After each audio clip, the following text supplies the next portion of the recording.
Niki Smit is co-founder of Monobanda, a studio that explores and expands the boundaries between play and interaction. Please give it up for creative director and award-winning play designer, Niki Smit. Welcome. Thank you so much for joining us. Thank you so much for the intro. I think I'm immediately intrigued by what you've crossed out there, using play to save the world? No, to save ourselves. Yeah.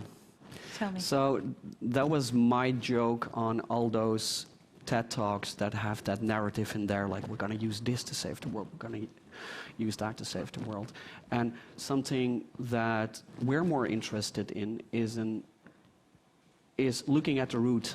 So taking an introspective look and seeing like, what can we, how can we empower ourselves? For which, of course, games, interactive media, and most importantly, play and being in a playful state is the most important tool. Is it? To empower yourself, yeah, for sure. Being in a playful state? Yeah. Yeah, so to make a distinction there, for me, play and a game are something different. So a game is something with a rule set, where you have a set of rules, and within those set of rules you play a game. And that game most of the time has a win state or a lose state or goals. Whereas play is far more open. It's a kid jumping up and down in the leaves. It is two jazz players jamming with each other. It is flirting. It is being in the moment. It's being in contact with your body. And being from a half game design, half theater background, that state of being in a flow state, your body and mind connected, is very important. And how can that save ourselves or maybe help to work towards solving social problems? So, introspection is always a hard thing, and positive behavioral change is a hard thing to learn. And the most important and best way of learning we have as people is playing. Like evolutionary proved. Like there's a reason every mammal plays when they're young, because we come into this world and we don't know anything. And then we use play as this turbocharged learning mechanic to learn more about ourselves and what we can do. You know, climbing, roaring, whatever. We learn about the social space, play fighting with others, and we learn about the world around us. So using that state, which is innate in all of us, and switching that back to on again to get us in a state where we can learn by experiencing, we can then use that as a way to teach people something new. And a good example of that is, and we won't watch the whole trailer, but just a little part of it. Shall we just watch it and experience it for a little moment, all together? Okay, so let's breathe together. We breathe in, and we breathe out.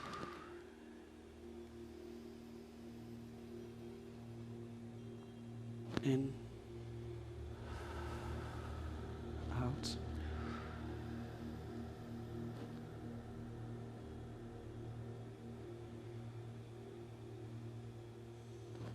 So this is a VR underwater game that is controlled by deep belly breathing.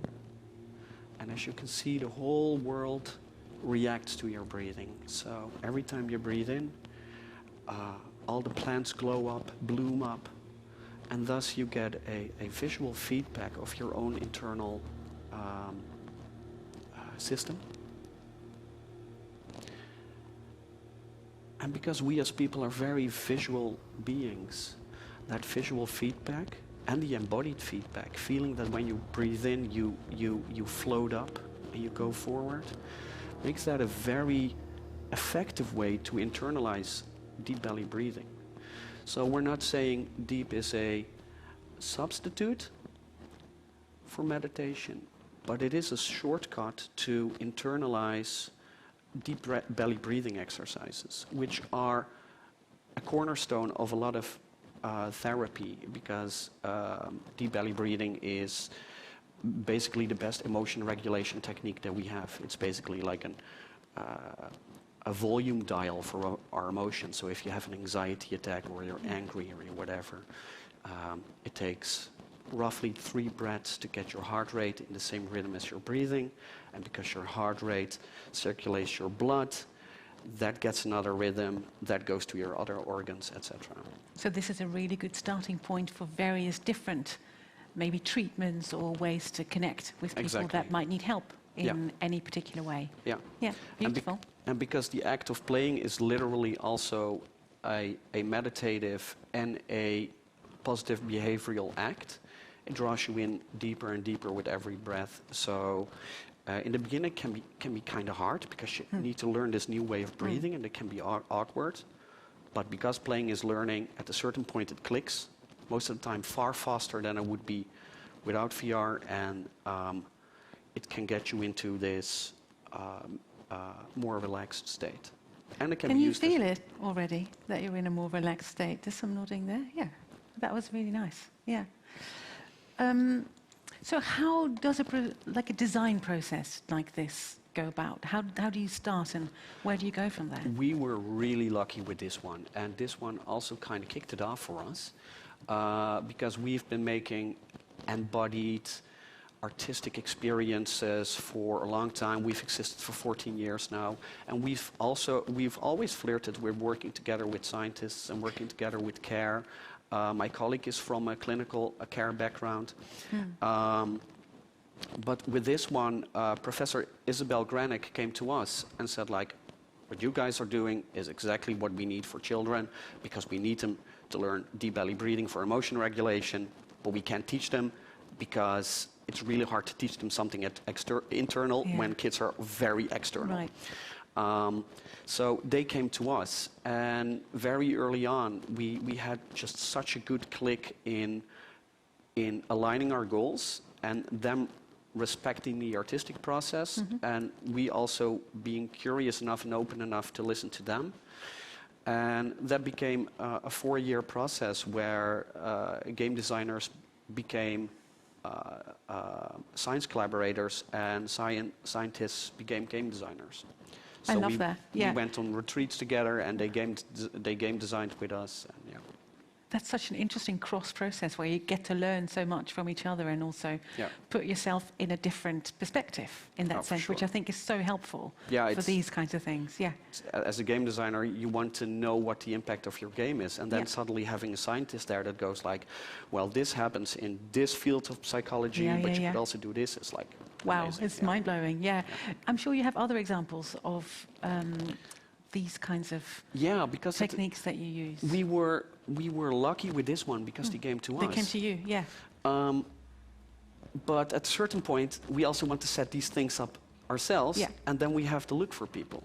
So for basically since the start of VR, we've been busy with that embodied experience, with researching things that are about making you land in your body. And breath is a good example of that. Feeling your breath represented in game, in VR, makes your whole torso feel like it's part of that world. But other things like research into body language in VR, research into dancing in VR, all these kind of things we've been doing. And then at a certain point, I met my co-director, Sarah Tico from Hatsumi, and she was making a VR version of body mapping. And for people that don't know what body mapping is, it is a therapeutic technique where you lay on the ground, somebody draws a line around you, and then you're invited to draw your own emotions and where you feel them in your body. So it's kind of a creative therapy technique that is close to mindfulness. It's close to exploring, where do I feel my pain? Where do I feel my stress? Is it in my throat? Is it in my chest? Where do I feel my trauma? It's good for people with chronic pain, because chronic pain will never go away. So it's better to get to know it. And she was turning that into VR. And then she saw the stuff we were doing with embodiment, and she said, like, wouldn't it be great if we put my project of body painting and your project of embodiment together, and you could draw your own sadness and then dance with your own sadness. So that's Dance what. with your own sadness. Yeah, and there was like, Beautiful. oh, that's beautiful. So we started to make soul paint this experience where you step out of your body, then get invited to draw your own emotions in your body. And again, playing is learning. So the moment you see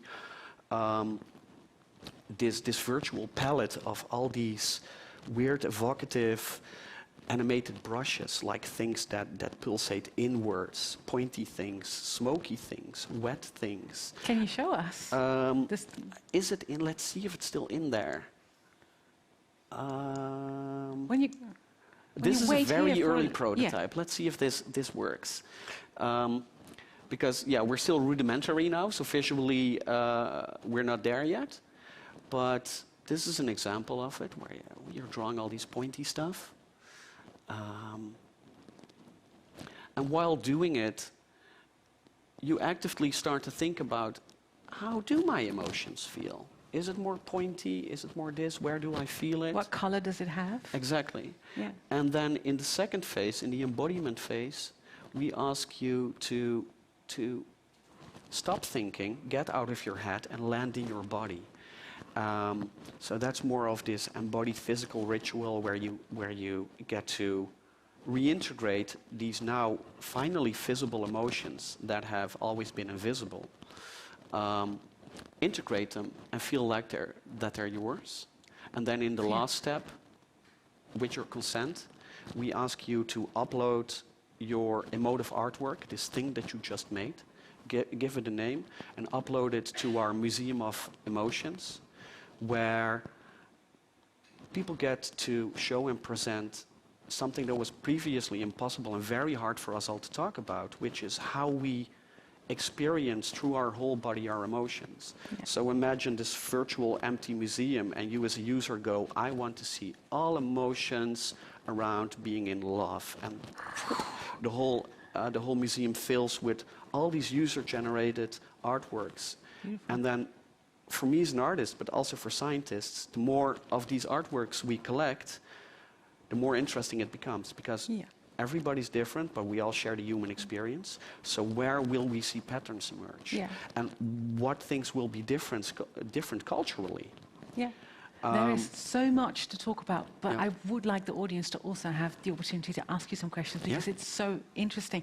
And I really love the connection that you make between playing, which for many people just feels like something that's joyful and something connected with youth, till how you now create something that can actually help you get back into your body and heal, if you like. That's beautiful.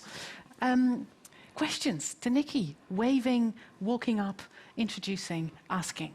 That's actually the drill, I'd say. Show of hands.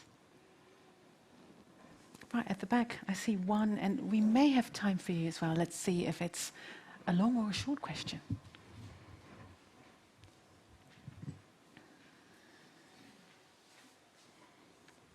Finally made it. I had to walk all the way from there. Thank you for your presentation. It was very interesting.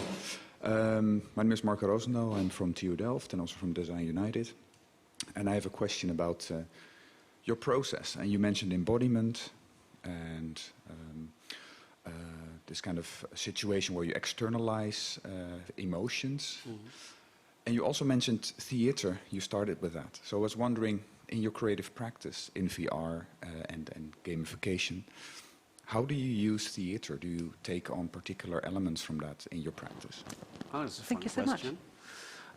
So I think there's obvious parallels between the sort of stuff we make, which is about being in the moment, which theater is also a lot about. But I think the most theater influences that we have are in our creative process itself, because technology is a very slow and hard medium. If you have an artist intent, then you have to go through this whole wall of technology to get to the other side.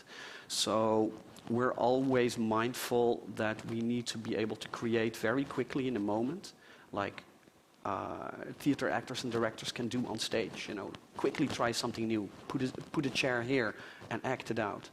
And VR is very good for that. So we have all these Together with Joris Weidom from the HKU, we have this whole virtual online testing environment where we can, in a very theatric way, start to test things out. To go like, how about we do it like this? So we don't even have to build the whole game right away, but we can already role play the game together, online, in VR, physically together, even though part of my team is in London, Dublin, Netherlands, whatever.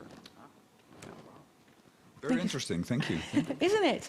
And I'm sure there's lots more to tell, but hopefully you'll be here for a little while so people can ask you questions. Yes. Thank you so much and all the best of luck with your amazing work. Niki Smit, thank you.